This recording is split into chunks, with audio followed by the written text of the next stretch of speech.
সুপ্রিয় দর্শক, স্বাগত জানাচ্ছি আজকের সম্পাদকীয়তে। আমি তাজওয়ার মাহমিদ। কুমিল্লার মুরাদনগরের একটি গ্রামে ঘরের দরজা ভেঙে এক নারীকে ধর্ষণের অভিযোগ উঠেছে। ধর্ষণের শিকার নারী বাদী হয়ে মামলা করেছেন। ঘটনার পর সামাজিক যোগাযোগ মাধ্যমে ভিডিও ছড়িয়ে পড়লে তোলপাড় সৃষ্টি হয়। রাজনৈতিক দলসহ বিভিন্ন সংগঠনের পক্ষ থেকে নিন্দা জানানো হয় ন্যাক্কারজনক এই ঘটনার। অন্যদিকে সামাজিক যোগাযোগ মাধ্যমে ঘটনাকে ভিন্ন খাতে প্রবাহের অভিযোগও পাওয়া যায়। ধর্ষণ বন্ধে আইন পরিবর্তন, মাগুরার শিশু আসিয়া ধর্ষণ ও হত্যা মামলার রায় রেকর্ড সময়ে সম্পন্ন হওয়ার পরও থামছে না কেন এই অপরাধকর্ম? প্রাসঙ্গিক বিষয় নিয়ে আজকের সম্পাদকীয় জঘন্য অপরাধের পরও অপপ্রচার। আর এসব নিয়ে আলোচনা করতে আমাদের সঙ্গে স্টুডিওতে উপস্থিত হয়েছেন মোস্তফা কামাল, সাংবাদিক ও লেখক, এবং গোলাম মাওলা রনি, সাবেক সংসদ সদস্য। দর্শক, এছাড়াও আমাদের সঙ্গে অনলাইনে যুক্ত আছেন আমাদের কুমিল্লা প্রতিনিধি ইশতিয়াক আহমেদ। তার কাছেও আমরা এই ঘটনার বিস্তারিত জানার চেষ্টা করব।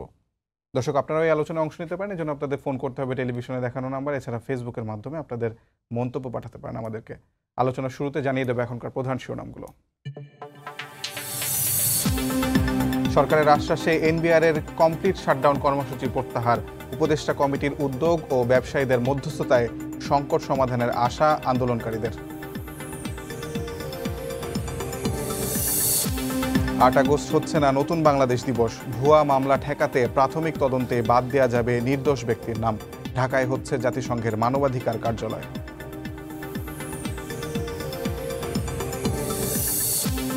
যথাসময়ে জাতীয় সনদ দেয়া নিয়ে সংশয় আলী রিয়াজের। ঐক্য হওয়া বিষয় নিয়েই হতে পারে বলছে বিএনপি। সরকার ব্যর্থ হওয়ায় 3 আগস্ট ঘোষণাপত্র দেবে এনসিপি।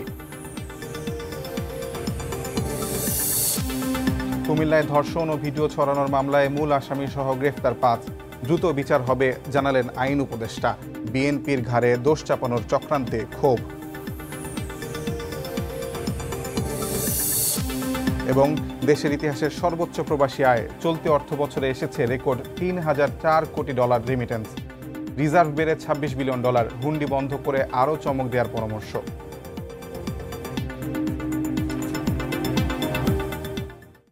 আমরা আলোচনায় আসি। প্রথমে মোস্তফা কামাল ভাই, আপনাকে দিয়ে শুরু করি। আমাদের মাস কয়েক আগে আসিয়ার ঘটনা নিয়ে সারা দেশব্যাপী তোলপাড় সৃষ্টি হয়েছিল, এবং তার কয়েক মাস না ঘুরতে আবারও এরকম একটি ঘটনা মুরাদনগরে যে ঘটনাটি ঘটলো। আপনি আসলে সামাজিক বা আইন শৃঙ্খলা পরিস্থিতি কোনটায় আসলে গাফিলতি দেখেন? এরকম ঘটনা বারবার ঘটেই যাচ্ছে, এর পেছনে। জি, ধন্যবাদ আপনাকে। ঘটনাচক্রে কুমিল্লা শব্দটা উচ্চারণ করলে আমার গোপন না রাখাই ভালো। আমার বাড়িও কুমিল্লা এবং এই এলাকাটা আমার পাশে। আবার যেই এলাকাটা মুরাদনগর, জি, নানান কারণে অত্যন্ত আলোচিত এলাকা। সেটা স্থানীয় সরকার উপদেষ্টার বাড়ি ওখানে।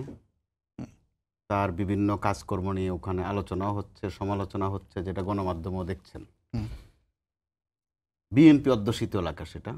ওখানে আছেন বিএনপির নেতা কাজী শাহ মোফাজ্জল হোসেন কায়কোবাদ, খুব জনপ্রিয় নেতা।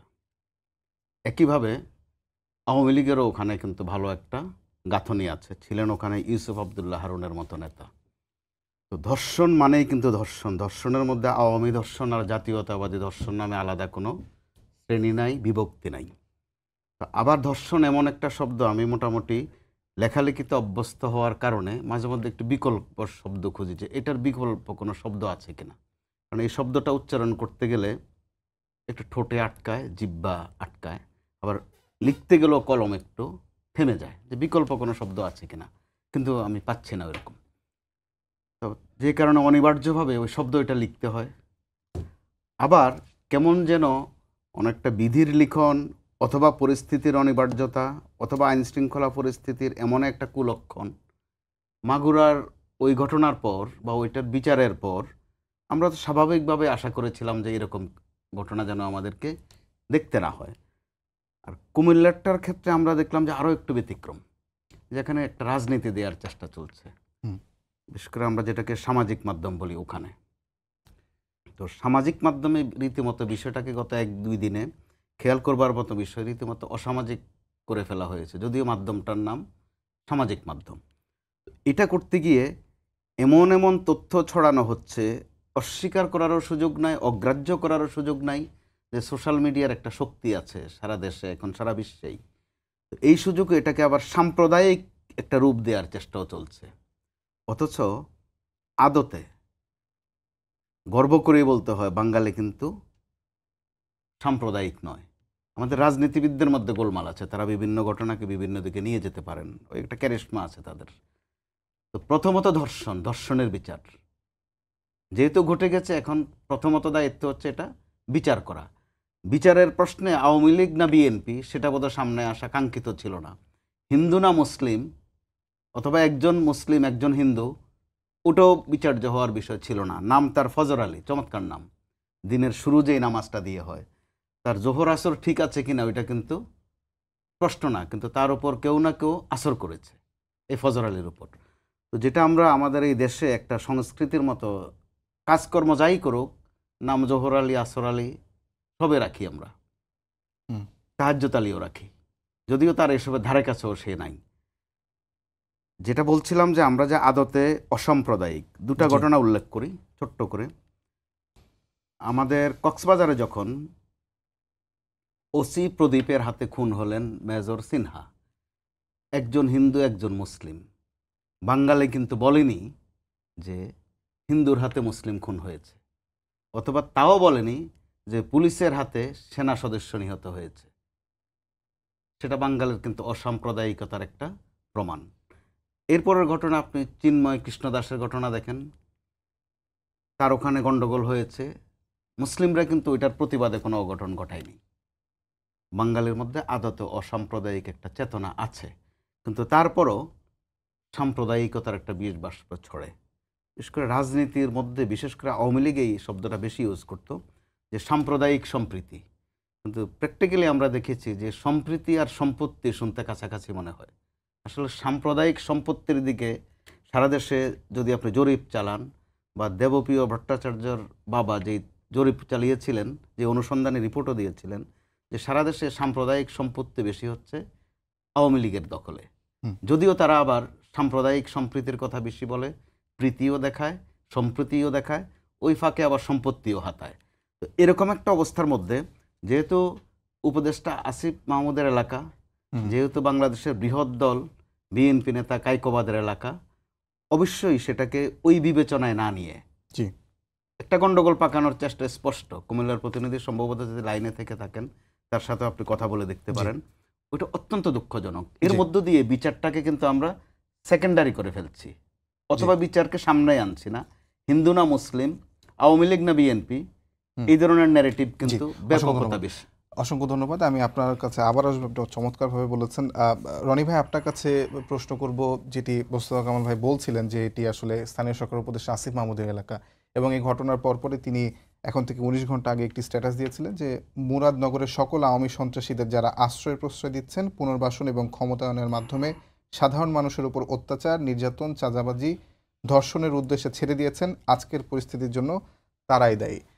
নিঃসন্দেহে তিনি বিএনপির দিকে ইঙ্গিত করছেন, কিংবা আপনার কি মনে হয় আসলে তিনি কার দিকে ইঙ্গিত করছেন, এবং তার এই বক্তব্যটাকে আপনি কিভাবে দেখেন? আসলে বাংলাদেশের রাজনীতিতে আসিফ মাহমুদ সজীব ভুঁইয়া তরুণ, একেবারে তরুণ, তিনি তার মতো বলেছেন, এবং আমি এখন যে পর্যায়ে আছি সেখান থেকে তার বক্তব্য নিয়ে আলোচনা করাটা আসলে সমীচীন নয়, শোভনীয় নয়। আমি যে কথাটা বলবো সেটা হলো রিয়েলিটি, হোয়াট ইজ হ্যাপেনিং নাও। প্রথমত হলো যে ঘটনাটি ঘটেছে, এই ঘটনাটি সামাজিক যোগাযোগ মাধ্যমে তোলপাড় সৃষ্টি করার কারণে প্রশাসনের টনক নড়েছে, এবং প্রশাসনের টনক নাড়ার সঙ্গে সঙ্গে এটা প্রশাসন এই দুর্বল অবস্থা, এখন ভঙ্গুর প্রশাসন সাধারণত কাজ করে না, কিন্তু এই ভঙ্গুর অবস্থার মধ্যেও রেসপন্ড করেছে। আসামিরা গ্রেপ্তার হয়েছে। এখন পক্ষ এবং বিপক্ষের যারা লোকজন, তারা নানা রকম কথাবার্তা বলছে। যারা এই ঘটনাকে রাজনীতির আবরণে এটা ঢাকতে চাচ্ছে, মূলত অজ্ঞতার কারণে, অনভিজ্ঞতার কারণে, এবং যাকে বলা হয় মন্দ মন মানসিকতার কারণে। অপরাধের কোনো জাত নেই, অপরাধের কোনো পাত নেই, অপরাধ অপরাধী, সেটা যেই করুক না কেন। এবং অপরাধ এমন একটা ব্যাপার যে অনেক ভালো মানুষের ছেলে অপরাধ করে বসে, আবার অনেক মন্দ মানুষের বাবাও দেখা গেল যে অলি আল্লাহ হয়ে যায়। ফলে আমরা অপরাধকে অপরাধ হিসেবেই দেখি। কিন্তু অতীতের যে অপরাধগুলো আমাদের, বিশেষ করে ধর্ষণের মতো যে ঘটনাগুলো হতো, এটা সমাজকে যাকে বলে ভীষণ রকমভাবে বিদ্ধ করত, বিষণ্ণ করত, ঘৃণা তৈরি করত। কিন্তু এখন দেখা যাচ্ছে যে এই বিষয়গুলো একটা উল্লাসের মধ্যে চলে এসছে, পাশবিকতায় চলে আসছে। মনে হচ্ছে যে এরকম একটা ঘটনা, সেটা যৌন মিলন হোক, একান্ত পরকীয়া প্রেম হোক, কিংবা ধর্ষণ হোক, সেখানে নারী এবং পুরুষের ক্ষতবিক্ষত রক্তাক্ত শরীর, এই দৃশ্য এইভাবে একেবারে যাকে বলা হয় মোবাইলে লাইভ ধারণ করবে এবং সেটা লক্ষ লক্ষ মানুষ পাগলের মতো দেখবে, এই বিকৃত মন মানসিকতা আমাদের জীবনে আরও 10 বছর আগেও ছিল না। কিন্তু আমরা এই পর্যায়েতে চলে গেছি যে আমরা এই দৃশ্যগুলো দেখছি। এটা আমাদের একটা মনস্তাত্ত্বিক বিবর্তন। এর মাধ্যমে আমরা অশ্লীলতাকে প্রশ্রয় দিচ্ছি, সন্ত্রাসকে আহ্বান করছি এবং মানুষের যে দুর্ভোগ দুর্দশা, আপনি যদি যারা বলছে যে এটা এক একটা পরকীয়ার সম্পর্ক, হাতে নাতে ধরে এখানে গণপিটুনি দেওয়া হয়েছে, তো ভালো কথা, সেটার জন্য বিচার আছে, আইন আছে, আদালত আছে, কিন্তু সেটা নিয়ে উলঙ্গ করে একটা রমণীকে ভিডিও করতে হবে এবং সেটা আবার সামাজিক মাধ্যমে ছেড়ে দিতে হবে। আমি মনে করি এই একটা ভীষণ রকম মনস্তাত্ত্বিক ভূমিকম্প হয়ে গেছে আমাদের দেশে। এটা বন্ধ হওয়া উচিত এবং এই কাজের যারা প্রমোটার, যারা পরিকল্পনাকারী এবং এই কাজ নিয়ে যারা পক্ষে বিক্ষোভকে কথা বলছে, সবার প্রতি নিন্দা আমাদের জানানো উচিত, আমাদের যারা সুধী সমাজ আছে। এইগুলো এক। 2 নম্বর হলো যে এই ঘটনার সঙ্গে যদি কোনো রাজনৈতিক সম্পৃক্ত থাকে, এটা কিন্তু আপনি চিন্তা করেন যে ধর্ষণ জিনিসটাই কিন্তু একটা শক্তির প্রতীক। আপনি ধর্ষণ ধরেন, কোনো দুর্বল লোক ধর্ষণ করে না, কখনো করে না। এখন সেই শক্তি কখনো অর্থ দ্বারা, সেই শক্তি কখনো ফিজিক্যাল ফিটনেস দ্বারা, সেই শক্তি রাজনৈতিক ক্ষমতা দ্বারা, অস্ত্র দ্বারা মানুষ অর্জন করে। এবং ধর্ষণ যে শুধুমাত্র পুরুষ করে তা নয়, ধর্ষণ নারী করে, এমনকি পশু যে আসে, পশুও ধর্ষণ করে।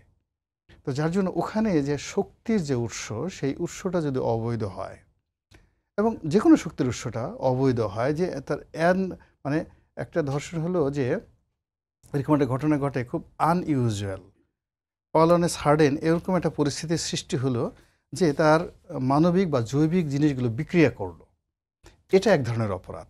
আরেকটা হলো যে প্ল্যান ওয়াইজ এই কাজটি করা হলো এবং সে যখনই প্ল্যান ওয়াইজ হয়, সেটার পেছনে একটা রাজনৈতিক শক্তি থাকে। তো রাজনৈতিক শক্তি যখন প্ল্যান ওয়াইজ এই ধর্ষণ জিনিসগুলো মার্কেটিং করে, ব্র্যান্ডিং করে, ওটা একটা জাতিকে একেবারে প্রাগৈতিহাসিক যুগে পৌঁছে দেয়। ঠিক। তো মুরাদনগরের যে ঘটনাগুলো, যে অভিযোগগুলো এসেছে, একটাও আমি মনে করি যে কোনো অবস্থাতে সজীব ভুঁইয়া যেটা বলেছে, দ্যাট শুড বি কগনিজেন্সে নেওয়ার জন্য, আবার বিএনপির যারা অভিযুক্ত হয়েছে বা যাদের বিরুদ্ধে বলছে, তারা যে কথাগুলো বলছে সেই কথাটাও আবার ফেলে দেওয়া ঠিক হবে না। আবার এখানে আসছে কেউ কেউ বলার চেষ্টা করছে যে এই লোক আগে একসময় আওয়ামী লীগ করতো, সেটাও কগনিজেন্সে আনতে হবে। কেননা একটা লোক আওয়ামী লীগ করতো, আগের থেকেই ধর্ষণ করে, তো সে তো রাতারাতি তার একটা পরিচয় থাকে যদি আওয়ামী লীগ থাকে, সে হঠাৎ করে একটা রাজনৈতিক দলে ঢুকবে কেন? আবার একটা রাজনৈতিক দল এখানে সে এমন একটা শক্তি অর্জন করলো, সেই শক্তিমত্তার কারণে সে এরকম একটা ধর্ষণ করার সুযোগ পেল এবং সুযোগ করার পরে সেখানে যা কিছু ঘটলো, পরবর্তী সব কিছুর সঙ্গেই বিকৃত রুচি, শক্তিমত্তা এবং বিপদগামী যে রাজনীতি, এটার একটা সম্মিলন হয়ে গেছে। ইটস এ অশনি সংকেত, আমাদের দেশ জাতির কালের জন্য অশনি সংকেত। ইট শুড বি মানে একদম হ্যান্ডেল ভেরি স্ট্রিক্টলি। অসংখ্য ধন্যবাদ আপনাকে। আমরা একটু আমাদের কুমিল্লার প্রতিনিধি ইশতিয়াক আহমেদের কাছে যেতে চাই। ইশতিয়াক আহমেদকে আমার প্রশ্ন থাকবে যে আপনি নিশ্চয়ই সারাদিন ধরে এই বিষয়টা নিয়ে কভার করছিলেন এবং আপনি সামাজিক যোগাযোগ মাধ্যমে যেমন ধরনের নানা পক্ষে নানা মত পৌঁছাচ্ছে, আপনার কাছে আমরা একটু স্পষ্টভাবে জানতে চাই আসলে ঘটনাটা কি ঘটেছিল, কোনো রাজনৈতিক পক্ষের সঙ্গে জড়িত কিনা এবং অন্যান্য যে ধরনের অপপ্রচার আসছে সেই বিষয়ে যদি আপনি আপনার মতামত আমাদেরকে তুলে ধরতেন। ইশতিয়াক আহমেদ। জি, ধন্যবাদ আপনাকে। আমি যেটা বলছি যে গতকাল যখন সামাজিক যোগাযোগ মাধ্যমে ভিডিওটা ভাইরাল হয়, তো পরবর্তীতে পুলিশ কিন্তু সাথে সাথে যে আসামিদের ধরতে তারা অভিযান পরিচালনা শুরু করে এবং আজ ভোরে যে মূল হোতা ফজল আলীকে ঢাকা সায়দাবাদ থেকে গ্রেপ্তার করে। তার পাশাপাশি যে মুরাদনগর থেকে পাঁচকিত্তা যে গ্রাম আছে, সেই গ্রাম থেকে কিন্তু 4 জনকে গ্রেপ্তার করে। তাদের যে অভিযোগ, তারা যে ভিডিওটি তারা ধারণ করে এবং সেই ভিডিওগুলা সামাজিক যোগাযোগের মাধ্যমে ছড়িয়ে দেয়, সেই অপরাধে 4 জনকে গ্রেফতার করা হয়েছে এবং 4 জনের বিরুদ্ধে কিন্তু ডিজিটাল সিকিউরিটি আইনে আলাদা করে মামলা দায়ের করা হয়েছে। আজকে সারাদিন আমরা এই সংবাদটি কভার করেছি এবং আমরা দেখেছি যে পুরো জেলা জুড়ে কিন্তু এটা নিয়ে বিভিন্ন ধরনের পুরো তোলপাড় হয়েছে এবং বিশেষ করে মুরাদনগরে কিন্তু থমথমে অবস্থা বিরাজ করেছে। একটি বিষয় জানিয়ে রাখি আপনাদেরকে, সেটা হচ্ছে যে এই যে ঘটনাটি নিয়ে, এই ঘটনা নিয়ে কিন্তু বিভিন্ন মহল থেকে বিভিন্ন কথা উঠে আসছে, ভিন্ন ভিন্ন কথা উঠে আসছে এবং আমাদের কুমিল্লায় আজ বিকেলে যে বিশেষ করে মুরাদনগর উপজেলা বিএনপি যারা রয়েছে তারা কিন্তু একটি সংবাদ সম্মেলন করে এবং তারা কিন্তু এই যে ফজলুর আলী যে বিষয়টি সেটি তারা নিশ্চিত করে যে ফজলুর আলী বিএনপির কোনো কর্মী সমর্থক না এবং তারা স্পষ্ট করে সেটা জানান দেয় এবং তারা বলছে, সংবাদ সম্মেলনে বলে যে যে অপরাধী সেই অপরাধীর দৃষ্টান্তমূলক শাস্তি তারা দাবি করে। অপরদিকে যে হিন্দু বৌদ্ধ ঐক্য পরিষদ যারা আছে এবং তারাও কিন্তু আছে কুমিল্লা জেলা যারা রয়েছে তারাও কিন্তু আছে কুমিল্লাতে একটি প্রতিবাদ মিছিল করে এবং সেখানে যে ব্যানার তারা ব্যবহার করেছে সেই ব্যানারে কিন্তু স্পষ্ট করে লেখা ছিল যে অপরাধীর দৃষ্টান্তমূলক শাস্তি তারা চাচ্ছে অর্থাৎ দাবি করছে। তো সেখানে যারা যে অপরাধ করেছে তার যে শাস্তি সবাই কিন্তু সেটাই দাবি করছে। একটা বিষয় যদি আপনাকে আমি বলি যে যেই ঘটনাটি ঘটেছে সেটা অবশ্যই ন্যাক্কারজনক ঘটনা এবং সেটা কিন্তু ব্যক্তিগত পরিকল্পনা বলা যায় এবং সুযোগের উপর ভিত্তি করে কিন্তু এই ঘটনাটি ঘটেছে এবং যে ভুক্তভোগী তিনি কিন্তু ২৭ তারিখ যে ফজর আলীকে বা ই করে কিন্তু মামলা দায়ের করেছেন, হ্যাঁ, একজনের নাম উল্লেখ করে। তো সেটা ছিল একদম ব্যক্তিগত এবং বলা ব্যক্তিগত পরিকল্পনা এবং হচ্ছে যে সুযোগের সদ্ব্যবহার করা। জি, আরেকটি সেইটা। সংবাদও তো এখানে যে জি, পুরো ইশতিয়াক কুমিল্লা আহমেদ আরেকটি সংবাদ আসলে অনেক জায়গায় প্রচার হচ্ছে যে যিনি ভুক্তভোগী তিনি মামলা প্রথমে করলেও পরে সেটি আসলে উইথড্র করে নিয়েছেন বা তুলে নিয়েছেন, এমন কোনো খবর কি আপনার কাছে আছে কিনা এবং আসামির প্রকৃত অর্থেই রাজনৈতিক পরিচয় যদিও মুখ্য না তারপরেও কোনো রাজনৈতিক পরিচয় আসলে পাওয়া গেছে কিনা? আচ্ছা, এই প্রথমত আপনি যে প্রশ্নটা আমাকে করেছেন সেটা হচ্ছে যে উনি মামলা তুলে নেওয়ার যে বিষয়টি সেটি কিন্তু আজ দুপুরবেলা কিন্তু এমন কয়েকজন সাংবাদিক আছে, স্থানীয় যে সাংবাদিকরা রয়েছে তাদের কাছে তিনি এই কথাটি বলেছেন। তার যে প্রবাসী স্বামী রয়েছে তার বরাত দিয়ে যে ভুক্তভোগী তিনি বলেছেন যে আমার স্বামী বলছে যে আমি যাতে মামলা তুলে নেই, কোন ধরনের যাতে করে এই মামলার উপর ভিত্তি করে যাতে কোনো ধরনের নতুন করে ঝামেলা সৃষ্টি না হয় সেই প্রেক্ষিতে তিনি এই মামলা তুলে নেওয়ার কথা বলেছেন। কিন্তু এখন পর্যন্ত মামলা তুলে নেওয়া হয়নি এবং সেটা আমরা নিশ্চিত হয়েছে। আর যে বিষয়টা বলেছেন যে মুরাদনগরের বিভিন্ন মহল থেকে বিভিন্ন ধরনের কথা আমরা শুনছি, আমাদের কাছে আসছে যে বলা হচ্ছে যে এই যে ফজল আলী যিনি হচ্ছে ৫ই আগস্টের আগে আওয়ামী লীগের একজন প্রভাবশালী ব্যক্তি ছিলেন এবং একটা মহল বলছে, আরেকটা মহল বলছে ৫ আগস্টের পরে এই ফজল আলী বিএনপির সাথে যোগদান করেছেন এবং বিএনপির সাথে তিনি একজন সমর্থক হিসেবে কাজ করছেন। কিন্তু সেই বিষয়টা কিন্তু বিএনপি স্পষ্ট করেছে। আজকে মুরাদনগর উপজেলা বিএনপি কুমিল্লা একটি রেস্টুরেন্টে বসে কিন্তু তারা সংবাদ সম্মেলন করেছে এবং তারা এখানে স্পষ্ট করেছে যে ফজল আলী বিএনপির কোনো কর্মী সমর্থক না। হ্যাঁ, এবং যে সে ফজল আলী একজন যে অপরাধী, সেই অপরাধীর যাতে দৃষ্টান্তমূলক বিচার হয় সেটা কিন্তু তারা দাবি করেছেন। অসংখ্য অপরদিকে ধন্যবাদ। তারা কিন্তু বলছেন যে জি, অসংখ্য তারা ধন্যবাদ কিন্তু ইশতিয়াক বলছেন আহমেদ। যে আমরা ৫ই আগস্টের আগে আপনি এতক্ষণ আমাদের বিষয়টি স্পষ্ট করার জি। জন্য আপনাকে অসংখ্য ধন্যবাদ।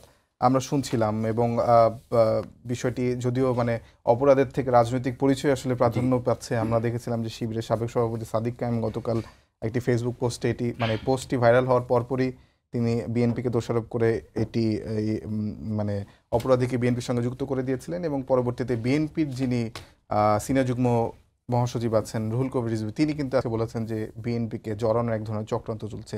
কিন্তু মানে বিএনপি হোক বা আওয়ামী লীগ হোক, বিষয়টা হচ্ছে যে অপরাধের সঙ্গে আমরা অপরাধীকে নিয়ে কি আসলে রাজনীতির এক ধরনের মনস্তত্ত্ব আমাদের রাজনীতিবিদদের মধ্যে বিরাজ করে কিনা? অবশ্যই বিরাজ করে। সেটা তো আরও পরিষ্কার মুরাদনগরের ঘটনায়। মুরাদনগরই যখন যেন গত ২-৩ দিন ধরে আরেকটা বাংলাদেশ, গোটা রাজনীতির যে ছাপ সেটা মুরাদনগরেও পড়েছে। জি, তো এখানে যেহেতু শিবিরের সাদিক কায়েমের কথা এসেছে, আরেকটা তথ্য আমার যোগ করতে হয়। ওই এলাকায় একজন প্রভাবশালী জামাত নেতাও আছেন, তিনি এলাকায় খুব রাজনীতি করেন না, ঢাকায় আছেন, চাকসু বিপি ছিলেন জসিমউদ্দিন সরকার। অর্থাৎ এলাকাটা রাজনৈতিকভাবে অত্যন্ত অগ্রসর। তো রাজনৈতিকভাবে অগ্রসর এলাকায় ধর্ষণের বিষয়ে তারা অগ্রসর হয়ে যাবেন, এটা তাদের জন্য সম্মানের না।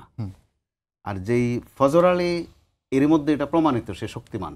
জি, গোলাম মাওলা রনি ভাইও যে ব্যাখ্যা দিলেন সে শক্তিমান, গায়ে গতরে অবশ্যই শক্তিমান, অর্থবিত্ত শক্তিমান আর শক্তি আছে বলেই দীর্ঘদিন আওয়ামী লীগ করেছেন। আওয়ামী লীগের সাধারণত নিরীহ লোক আওয়ামী লীগ কম করে, যেটা আমরা একটা প্রথাগতভাবে ধারণা পোষণ করি। আবার ওই শক্তি, বাড়তি শক্তি আছে বলে সে আবার বিএনপিতেও জায়গা করে নিতে পেরেছে। জি অর্থাৎ শক্তিতে সে যাবতীয়ভাবে পরিপূর্ণ, কিন্তু বিচারটা তো ধর্ষণের। হুম। অথবা নিজস্ব তাদের ব্যক্তিগত কোনো সম্পর্ক হয়ে থাকুক, ওখানেও একটা শক্তির মত্তার বিষয় আছে। অর্থনৈতিক শক্তি হোক আর গায়ে গতরের শক্তি হোক আর রাজনৈতিক শক্তি হোক, কিন্তু এটা কি আমাদের জন্য একটু লজ্জা লাগার মতো বিষয়? কুমিল্লার হিসাবে আমার জন্য একটু ব্যক্তিগতভাবে বেশি লজ্জার বিষয়, কারণ কুমিল্লার শিক্ষা দীক্ষায় রাজনৈতিকভাবে অত্যন্ত আগুয়ান। জি অনেক রাজনৈতিক তারকার জন্ম সেখানে, নানান ঐতিহাসিক ঘটনায় কুমিল্লার একটা সম্পৃক্ততা আছে। কিন্তু দুঃখজনকভাবে কুমিল্লা আজকে 2-3 দিন আলোচিত হচ্ছে ধর্ষণের বিষয়ে। এটা আমাদের জন্য অত্যন্ত কষ্টের। তো এই ক্ষেত্রে কুমিল্লার যে বিএনপি, তারা অত্যন্ত দায়িত্বশীলতার পরিচয় দিয়েছে। এটাও কিন্তু একটা ছাপ শিক্ষার, যে যদি তার সাথে বিএনপির সম্পর্ক নাই, প্রথমত অস্বীকার করেছে, তারা বিচার চেয়েছে। আবার যেই হিন্দু বৌদ্ধ খ্রিস্টান ঐক্য পরিষদ, তাদের ওখানকার যে প্রসেশনটা, এটাও ব্যতিক্রম ছিল।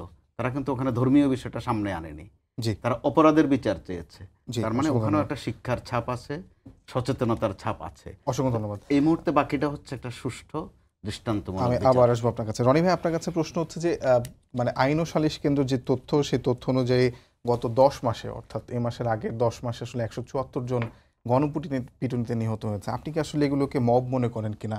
আপনাকে এই প্রশ্নটি করার কারণ হচ্ছে যে প্রেস সচিব শফিকুল আলম তিনি সম্প্রতি বলেছেন যে এই সবগুলোকে উনি আসলে মব হিসেবে দেখতে চান না, বরং তাদেরকে প্রেশার গ্রুপ হিসেবে দেখতে চান। আপনি কি এই ঘটনাগুলোকে মব মনে করেন নাকি প্রেশার গ্রুপ মনে করেন?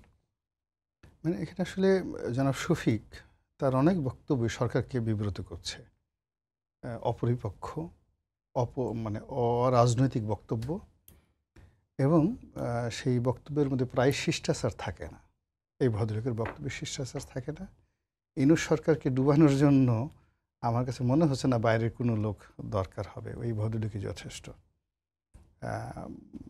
উনি এই উপদেষ্টা হওয়ার আগে বা এই যে সেক্রেটারি হওয়ার আগে প্রেসে ছিলেন, সেই সুবাদে আমরা তাকে চিনতাম, যেহেতু সে একটা বিদেশি কোম্পানি, মানে বিদেশি এটা মিডিয়া নিউজ এজেন্সি চাকরি করতে, ওই সুবাদে। কিন্তু আমাদের লোকাল যেমন একটা গণমাধ্যম টেলিভিশনে চাকরি করলে বা একটা পত্রিকার সম্পাদক থাকলে তার যেভাবে একটা সাংবাদিক হিসাবে শান শকত থাকে, মিস্টার শফিক ঠিক ওই পর্যায়ের ছিলেন না। এটা অনেকটা আইসোলেটেড, এপির মতো বা বিদেশি বিভিন্ন সংস্থার যে জিনিসগুলো থাকেন। ফলে তার যে বক্তব্য, এই বক্তব্য নিয়ে আলোচনা করার কোনো রুচি আমার নেই। ফার্স্ট থিং, আমি যেটা মনে করি যে গত 10 মাসে বাংলাদেশে যে সকল কুকর্ম হয়েছে এবং যেটা কিয়ামত পর্যন্ত এ সকল কুকর্মের দায় এই আমাদের বর্তমান সমাজ, ইনক্লুডিং ইউ অ্যান্ড মি, আমরা কেউই দায় অস্বীকার করতে পারবো না। এইটার মধ্যে মবক্রেসি বলেন, মব ভায়োলেন্স বলেন, মব জাস্টিস বলেন, এটা এক প্রধানতম। আমাদের এই সমাজে কম বেশি সবসময় মব ছিল। স্বাধীনতার পরে রাজনৈতিক শক্তি যাদের হাতে ছিল সবাই মব করেছে। অনেক বিখ্যাত লোক, আপনি কাদের সিদ্দিকের কথা চিন্তা করেন, বায়োনেট দিয়ে খুঁচিয়ে সে মানুষ মেরে ফেলেছে। এইভাবে সব আমলেই অনেক কথা বলে, যে মানে আপনার যেভাবে যাকে বলা হয় নূর হোসেনকে হত্যা করা হয়েছে, এটাকে আপনি মব বলবেন না? এটা মব। কিন্তু প্রত্যেকটার একটা সীমাবদ্ধতা ছিল এবং রিজন ছিল, এবং এর সঙ্গে সরাসরি মানে এরকম একটা ব্যারিকেড দেওয়া ছিল, ওটা আর বাড়তে পারেনি। মানুষ একটা ঘটনা ঘটার পরে এমনভাবে বিক্ষুব্ধ হয়ে পড়েছে, ওটাই শেষ, ওটাই প্রথম, তৃতীয়বার ওই ঘটনা বাংলাদেশে ঘটেনি। এবারই দেখলাম যে এটা করোনার মতো ছোঁয়াচে রোগ হয়ে গেছে। এটা মানে যে কোনো ছোঁয়াচে রোগ, তার সাথে ছোঁয়াচে হয়ে গেছে। মানে মবটা টেকনাফ থেকে তেঁতুলিয়া পর্যন্ত, যেগুলো মানে আপনি তথ্য বললেন, এগুলো তো তথ্য, এর বাইরে কত নারীর কান্না, কত কিশোরীর আর্তনাদ, কত মায়ের বুক ফাটা আর্তনাদ, কত পুরুষের যে অসহায়ত্ব, কত সম্মানিত লোকের বেইজ্জতি হওয়া। এই সমাজের রন্ধে রন্ধে মব নামক এই শব্দটি দ্বারা আমাদের যে সামাজিক, যে আপনি দেখেন যে একটা শব্দ আছে স্থিতিস্থাপকতা, মানে একটা চটচটে ভাব থাকে, নরম পলি মাটির মধ্যে যে ধরনের একটা সম্পর্ক থাকে, আমাদের সমাজের মধ্যে এরকম একটা বন্ধন থাকে, একজন আরেকজনের জন্য বন্ধন থাকে, ফিলিংস থাকে, আমরা একে অপরের জন্য কাঁদি, এগিয়ে যাই। এই মবের কারণে সেই সমাজের যে স্থিতিস্থাপকতা নষ্ট হয়ে গেছে। আমার চোখের সামনে মব ঘটছে, আমি ভয়ে সেখানে বাধা দিতে যাচ্ছি না। এটা বাংলায় কখনো হয়নি। বাংলায় যে কোনো একটা দুরবস্থা দেখলে মানুষ মনে হয় এগিয়ে যেত। যেটা আসলে অ্যাকনলেজ করতে চাচ্ছে না অন্তর্বর্তী সরকার, এরকমই মনে হয় নাকি? অনেক মানে আমরা আবার স্বরাষ্ট্র উপদেষ্টার কাছ থেকে এমনও শুনেছি গত 2 দিন আগে যে আমরা আসলে অ্যাকশন নিয়েছি বলে মব কমেছে, কিন্তু আবার প্রধান মানে উপদেষ্টা প্রেস সচিবের কাছ থেকে ভিন্ন বক্তব্য এই শুনি। ভদ্রলোকও ভালো, উনি আমার দুলাভাই হলে আমার খুব মজা লাগতো। ওনার বক্তব্য কথাবার্তা শুনতে আমার অসাধারণ সুন্দর লাগে। মানে আমার যদি তার স্ত্রীকে আমি বোন ডাকতে পারতাম এবং তিনি আমার ভগ্নিপতি হতেন, he is honest, he is sincere এবং চমৎকার কথা বলতেন। অনেস্টি নিয়ে কোনো সন্দেহ নেই, আন্তরিকতা নিয়ে সন্দেহ নেই, ভেরি সিনসিয়ার এবং simple. But the post is মানে স্বরাষ্ট্রমন্ত্রীর পদ, ফলে তার এই বক্তব্যটা প্রাসঙ্গিক নয়, একেবারে প্রাসঙ্গিক নয়। মব এখন পর্যন্ত শুধু আমি না, আমার কাছে মনে হচ্ছে জনাব শফিক এবং জনাব স্বরাষ্ট্রমন্ত্রী ইনক্লুডিং ডক্টর মোহাম্মদ ইউনূস, তারাও এখন মবক্রেসির আতঙ্কে ভুগছেন। সবাই, আপনি ভুগছেন, আমি ভুগছি, প্রত্যেকটা মানুষকে এই মবের আতঙ্ক একেবারে তছনছ করে দিচ্ছেন। থানার ওসি আর ডিসির মধ্যে কোনো পার্থক্য নাই। তারপরে শেষে আপনি মেট্রোপলিটন পুলিশ কমিশনার, সেটা ঢাকার হোক, খুলনার হোক, যেখানে হোক, এই মবের কবলে পড়ে সবাই হাহাকার করে কান্নাকাটি করছেন। নারী নাই, পুরুষ নাই, মানে মব সন্ত্রাস এমন একটা ব্যাপার, এই মজলুমকে সবাইরে সমান পর্যায়ে নিয়ে আসছে। এই মজলুমের মধ্যে ইহুদিকে, নাসারাকে, মুসলমানকে, শিয়াকে, সুন্নিকে, ডাজ নট ম্যাটার, এরা মজলুম। মবের ভয়ে এখন সবাই সন্ত্রস্ত। কে মসজিদের ইমাম আর কে সন্ন্যাসী, কে সাধু, কে গাঁজা খায়, কে ফেন্সিডিল খায়, ডাজ নট ম্যাটার। মবের নাম শোনার সঙ্গে সঙ্গে সবার মধ্যে যে আতঙ্কটা আসে, সেম আতঙ্ক। এইরকম জেনারেলাইজ ইউনিভার্সাল কোনো আতঙ্ক এই বাঙালি জাতিকে, আমি একজন ইতিহাসের ছাত্র হিসেবে আমি চ্যালেঞ্জ জানালাম, আমি 1000 বছরের মধ্যে দেখিনি এই বাংলার ইতিহাসে, অর্থাৎ 1025 সন থেকে এই 2025 সন পর্যন্ত আমি দেখিনি যে 10টি মাস ধরে এ জাতি একটা সন্ত্রাসের দ্বারা ইউনিফাইডলি এত ব্যাপকভাবে ভীত সন্ত্রস্ত ছিল, সেম ওয়েতে এবং সেম ল্যাঙ্গুয়েজে কখনো দেখি। কিন্তু রাজনৈতিক দলগুলো যেহেতু বিএনপি বলে যে মানে মাঝে মাঝেই বলে যে বিএনপি যদি আসে, তারেক রহমান দেশে আসলে আসলে তার কাছে সব কন্ট্রোল চলে যাবে। বিএনপি তো অনেক বড় দল, রাজনৈতিক দল হিসেবে বিএনপির কি ব্যর্থতা নাই এই যে তৃণমূলের যে মব সেগুলো কন্ট্রোল না করতে পারা? বিএনপির সবারই ব্যর্থতা আছে, বোঝার চেষ্টা করুন। বিএনপি বৃহৎ একটা দল, 15টি বছর ধরে এই দলের ওই যে আগে যেটা বললাম স্থিতিস্থাপকতা, এটা আওয়ামী লীগের শাসনে, শোষণে, অত্যাচারে শেষ হয়ে গেছে। মেরুদণ্ড বলতে যা বোঝায়, তারপরে শেষে যাকে বলা হয় শক্তিমত্তা বলতে যা বোঝায়, সাহস বলতে যা বোঝায়, তারপরে চিন্তার একটা প্রজ্ঞা বলে একটা জিনিস আছে। মানে আপনার কাছে 3-4টে সমস্যা এলো, তো অল অন এ সাডেন আপনার কাছ থেকে একটা ভালো সিদ্ধান্ত এলো, এটাকে বলা হয় প্রজ্ঞা। তো এই প্রজ্ঞাবান হওয়ার জন্য আপনার একটা হ্যাপি মাইন্ড লাগবে। অবাক করার ব্যাপার হলো যে এখন সরকারে যারা আছে এবং যারা আসতে চায় তাদের কারোরই কিন্তু হ্যাপি মাইন্ড নেই। এরা গত 15 বছর যাবৎ কারো শেখ হাসিনার গুমের ভয় ছিল, মামলার ভয় ছিল, অত্যাচারিত হয়েছে এবং ওই আতঙ্কগুলো তাদেরকে এখন পর্যন্ত তাড়া করছে।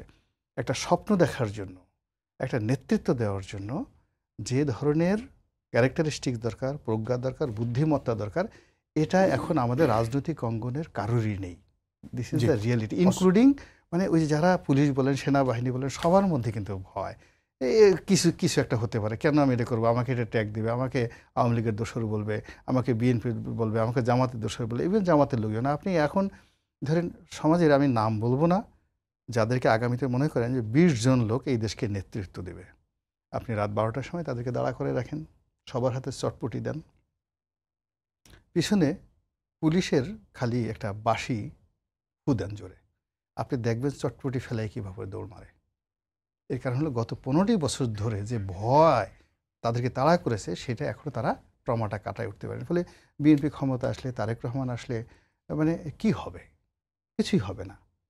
জি, অসংখ্য ধন্যবাদ। আমি আপনার কাছে আবার আসবো শেষ প্রশ্নে, কিন্তু তার আগে মোস্তফা কামাল ভাই আপনার কাছে প্রশ্ন করতে চাই যে আজকে উচ্চ আদালত একটি নির্দেশনা দিয়েছে যে ভুক্তভোগী নারীর ভিডিও সামাজিক যোগাযোগ মাধ্যম থেকে সরিয়ে ফেলতে বিটিআরসিকে এই নির্দেশনা দিয়েছে। কিন্তু কিছু কিছু গণমাধ্যমে, 2টি গণমাধ্যমে, আমি স্পষ্ট করে নাম উল্লেখ করতে চাচ্ছি না, তারা সেই ভুক্তভোগী নারীর ইন্টারভিউ নিয়ে চেহারা কোনো ধরনের ব্লার না করেই আসলে সেই বক্তব্য প্রচার করেছে। আপনার কি মনে হয় যে এখানেও কিছুটা আমাদের দায়িত্বশীলতার প্রয়োজনীয়তা আছে কিনা? যে ঘাটতি আছে স্পষ্ট, সেটা লুকানোর কোনো সুযোগ নেই। এক্ষেত্রে বলতে হয় গণ আর জন, এই শব্দগুলোর কিন্তু যাচ্ছে তাই ব্যবহার হচ্ছে। গণমার, গণপিটুনি, জনরায়, আবার গণতন্ত্র, আবার গণমাধ্যম, অর্থাৎ আমরা এই অর্থগুলো আসলে ওইভাবে ধারণ করতে পারছি না। এটা অপ্রিয় কিন্তু কঠিন সত্য। আদালতের কেন বলতে হবে, নির্দেশ দিতে হবে?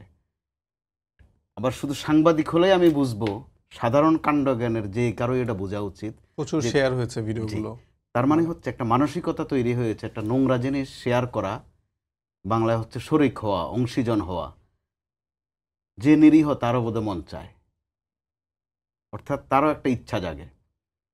কেন এই ইচ্ছাটা জাগছে? জাগছে এই কারণে ওখানেও এক ধরনের মপতন্ত্র।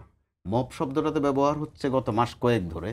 জি। এর আগ পর্যন্ত যেটার আসলে বাংলা তর্জমা ছিল যে যেই কোনো বিষয়ে নিজেই সাব্যস্ত করে ফেলা, নিজে আবার বিচার করে ফেলা, নিজে আবার রায়ও কার্যকর করে ফেলা। সেটা কিভাবে? আমার মনে হয়েছে আপনি জঙ্গি এবং আপনি শিবির, অথবা এটাই চূড়ান্ত। অথবা আমার মনে হয়েছে আমি শাহবাগ দাঁড়িয়ে একটা দাবি করে বসবো, একটা বায়না ধরে বসবো, আমার বায়নাটা কার্যকর হবে।